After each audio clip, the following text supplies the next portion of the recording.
Hello YouTube family. आज करेंगे हम काल विभाजन और नामांकन लेसन नंबर फर्स्ट का तीसरा क्वेश्चन, जो कि है काल विभाजन करते समय इतिहासकार किन किन बातों का ख्याल रखता है। ठीक है, इसके बारे में हम क्या करेंगे, कालों के बारे में जानेंगे। विविध काल की रचनाओं की विशेष प्रवृत्ति के अनुसार ही इसका नामकरण किया गया है, परंतु यह नहीं समझना चाहिए कि एक काल में दूसरी प्रवृत्ति की रचना होती ही नहीं थी।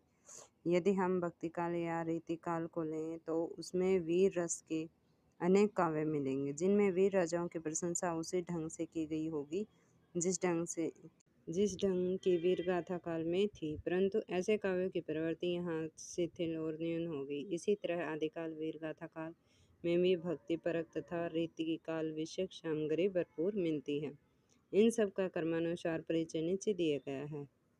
क्या दिया गया है? वीर गाथा काल। ठीक है, इसमें कैसे क्या किया गया देखो। आचार्य शुक्ल जी ने हिंदी साहित्य के इतिहास के प्रारंभिक काल को वीर गाथा काल के नाम से संबोधित किया है।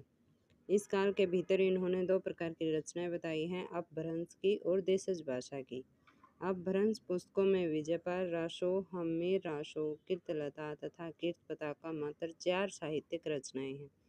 कौन कौन सी ये रचनाएं हैं भाई? ठीक है, इनके अतिरिक्त देशज भाषा की 8 कृतियों का उल्लेख किया गया है। खुमान रासो, विशलदेव रासो, पृथ्वीराज रासो, जयचंद प्रकाश, जयमाख, जसचंद्रिका, परमार रासो, खुसरो की पहेलियाँ और विद्यापति पदावली। इनमें से पहली 6 कृतियाँ वीर गाथा से संबंध रखती हैं, सिर्फ 6 कृतियाँ, और पिछली 2 संतर्थ हैं। इन्हीं पुस्तकों के आधार पर शुक्ल जी ने इस काल को वीर गाथा काल कहा है, परंतु आचार्य हजारी प्रसाद द्विवेदी इनके काल विभाजन और नामकरण से सहमत नहीं है। आचार्य शुक्ल जी ने जहाँ वीर गाथा काल की सीमा को समयतः 1050 से 1375 माना है, वहीं आचार्य द्विवेदी जी ने इस काल की सीमा 7वीं सदी के मध्य से मानते हैं।